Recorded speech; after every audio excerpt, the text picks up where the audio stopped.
Communist പാർട്ടിയുടെ ഈറ്റില്ലമായ കണ്ണൂരിൽ 11 നിയമസഭാ മണ്ഡലങ്ങളാണുള്ളത്. 2021 തിരഞ്ഞെടുപ്പിൽ ആ 11-ൽ 9 ഇടങ്ങളിലും വിജയിച്ചത് LDF ആയിരുന്നു.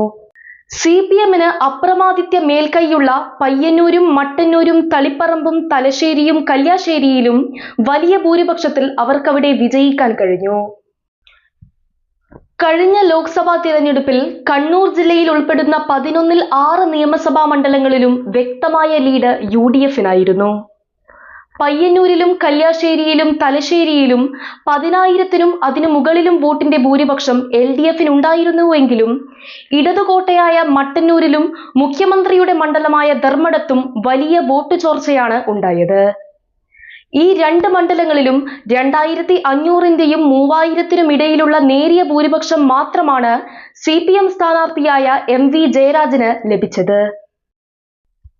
2021-ലെ 11 സീറ്റുകൾക്ക് പുറമെ ശൈലജ ടീച്ചറിലൂടെ പേരാവൂർ കൂടി പിടിച്ചെടുക്കാൻ CPM-ഉം ലോക്സഭാ തിരഞ്ഞെടുപ്പിൽ മുന്നേറ്റമുണ്ടാക്കിയ 6 മണ്ഡലങ്ങളും ഒപ്പം പയ്യന്നൂരും പിടിച്ചെടുത്ത് കണ്ണൂരിൽ ചരിത്ര നേട്ടമുണ്ടാക്കാൻ കഴിയുമെന്ന പ്രതീക്ഷയിലാണ് കോൺഗ്രസും ലീഗും ഉൾപ്പെടുന്ന UDF കണക്കുകൂട്ടി കരുക്കൾ നീക്കുന്നത്.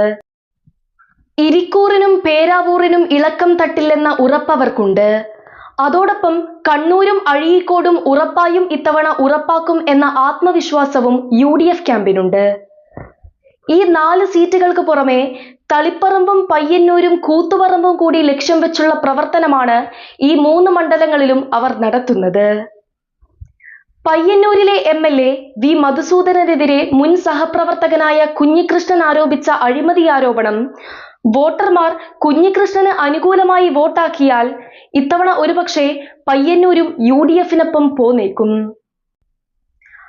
കണ്ണൂരിൽ LDF-ഉം UDF-ഉം പരമാവധി സീറ്റുകൾ നേടാൻ വേണ്ടി മത്സരിക്കുമ്പോൾ പാർട്ടി വോട്ടുകളും ഇരു മുന്നണികളോടുമുള്ള വിരോധ വോട്ടുകളും പെട്ടിയിലാക്കി 2031-ലെ തിരഞ്ഞെടുപ്പിൽ കണ്ണൂരിൽ നിന്നും അക്കൗണ്ട് തുറക്കാൻ കഴിയുമെന്ന കണക്കുകൂട്ടലിലാണ് BJP ഈ തിരഞ്ഞെടുപ്പിനെ കാണുന്നത്.